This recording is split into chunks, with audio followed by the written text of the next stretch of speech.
Cleveland Browns faithful, it's the Cleveland Pulse back with more free agency news. We've had some chatterings the last couple of days, whether it be wide receiver, what are we going to do with linebacker? Finally, some official wording today from Ian Rappaport. And more linebacker news, the Browns are bringing back linebacker Anthony Walker on a one-year deal, sources said.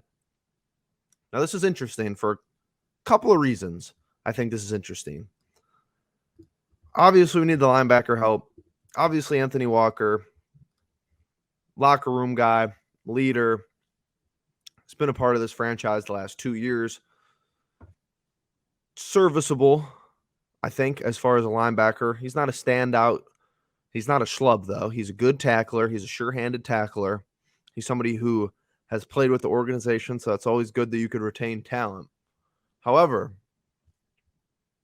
it's interesting because he, earlier this week, visited the Washington Commanders, and he ended up re-signing with us. So you might be saying, oh, you're reading in between the lines. You're reading the tea leaves here. When one of your players in free agency visits somewhere else and then decides to re-sign with you, it shows me a couple things. Maybe we're running things a little bit better than other teams around the league. I think that's a common. I mean, it was the Commanders, so I don't know if anyone's running operations worse than them, so that's not like a huge compliment to us as an organization, but it's a truth nonetheless. And it just shows that there are guys who want to play for this organization, even if they're not superstars, if they're not all-pro guys, if they're not Pro Bowlers, still NFL talent that wants to be on the shores of Lake Erie playing at First Energy Stadium for the Cleveland Browns. Let's get into his stats. Obviously, he's been with us for 2 seasons. He's going to be 27, 28 years of age here. Obviously, with the injury last year, you hope he could stay healthy, but, from a linebacker 2 seasons ago, 113 combined tackles. Not his best year. Obviously, some better years with Indianapolis as far as statistic-wise, tackle for loss, stuff like that.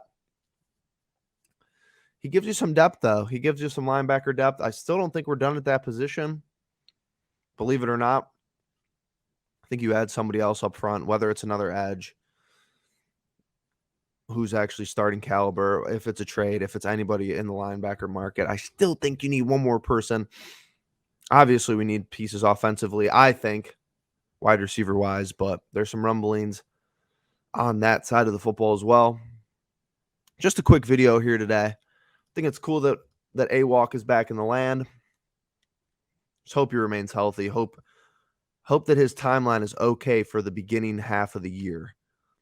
I'm not sure if it is. Going to have to do more research onto that. If he's ready for week 1, awesome. I wouldn't want to rush him back, but I think it's important to retain pieces who've played under Joe Woods. Hear me out, because he knows what sucked about those defenses. He knows what was really bad, especially someone who was the green dot. Obviously, you lose John Johnson, so those two pretty much swapped that duty these past couple of seasons, but he could go to Jim Schwartz and say, hey, I know what's best for JOK, and we could go from there. I know what's best for this defense. Interesting move. Hit that like button. Hit that subscribe button. Make sure you stay tuned to the Cleveland Pulse. Make sure you ring that bell notification for more Browns news, more Cavs news. And yeah, we'll see you guys in the next one. Peace.